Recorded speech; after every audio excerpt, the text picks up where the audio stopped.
Let me ask you this. Have you ever faced a moment so challenging, so empty, that you questioned everything you thought you knew about yourself?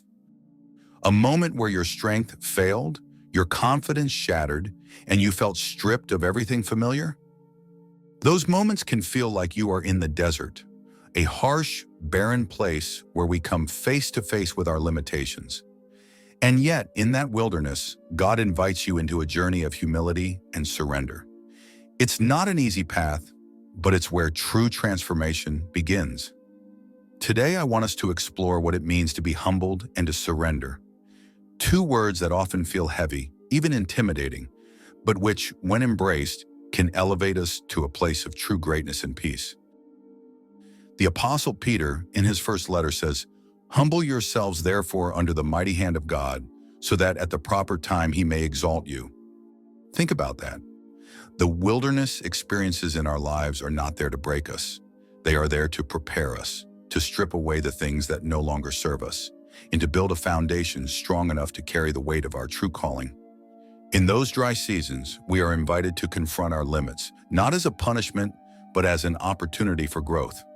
When we enter a desert season, we realize how much we rely on things other than God, our own strength, our own plans, our own idea of who we should be. But what happens when all of that fails? The wilderness humbles us, it drains us of our self-sufficiency, leaving us with only one choice: to surrender our will and our lives to God. Humility is not thinking less of ourselves, it is thinking of ourselves less. It's understanding that we don't have all the answers, that our strength is finite, and that our wisdom has limits.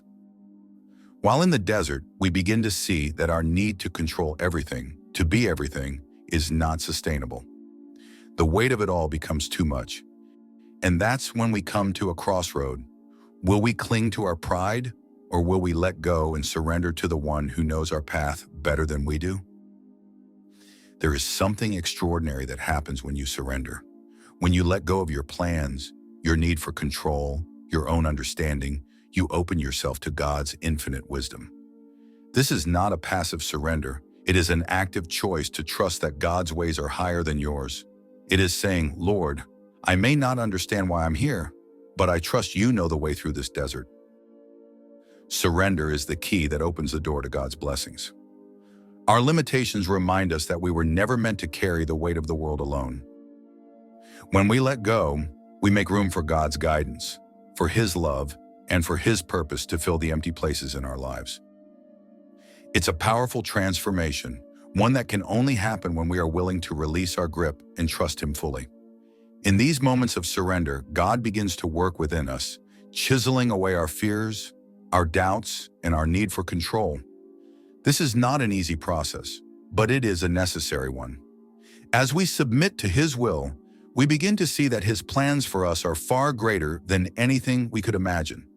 But the transformation doesn't happen overnight. It takes time, patience, and faith. Note that Peter's words carry a promise, a beautiful assurance.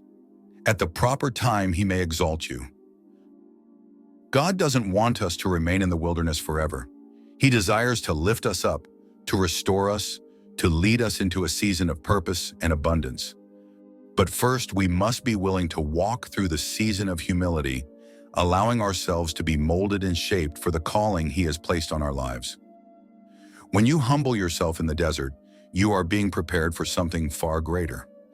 By accepting our limitations and by surrendering our desires, we allow God to lift us in His perfect time. And when He does, it is not the fleeting, fragile success the world offers, but a lasting, deeply rooted elevation that we are equipped to sustain. We emerge from the desert not as the same person who entered, but as someone refined, strengthened, and prepared for a greater purpose. God's timing is not our timing. Sometimes we may feel ready to move forward, but God is asking us to wait, to remain still a little longer. And in that waiting, He is building resilience, depth, and a capacity in us that will sustain us when the time comes. The desert teaches us patience. It teaches us faith. And it teaches us that elevation in God's kingdom is not about self-promotion, but about readiness to serve a purpose beyond ourselves. So I ask you today, Will you allow God to humble you? Will you surrender to His will, trusting that He knows the way even when the path seems uncertain? Remember, the desert is not a destination, it is a passage, a place of preparation where you become equipped for the journey ahead.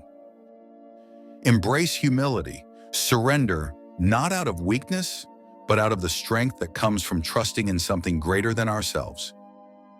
Because when you do, you will find that God's plans are more magnificent than anything you could ever imagine. This is the journey of humility and surrender, a journey that leads not only to success, but to a life of purpose, peace, and fulfillment in God's presence. Thank you, and may you find strength in the desert, hope in surrender, and joy in knowing that God's timing is perfect. As you go forward, I encourage you to dive deeper into this journey. You don't have to navigate it alone. Explore the other related videos in the description below, which are designed to guide you, inspire you, and remind you of the truths we often forget. These messages are here to walk with you through the desert, to shine a light when the way seems dark, and to help you understand that you are not alone.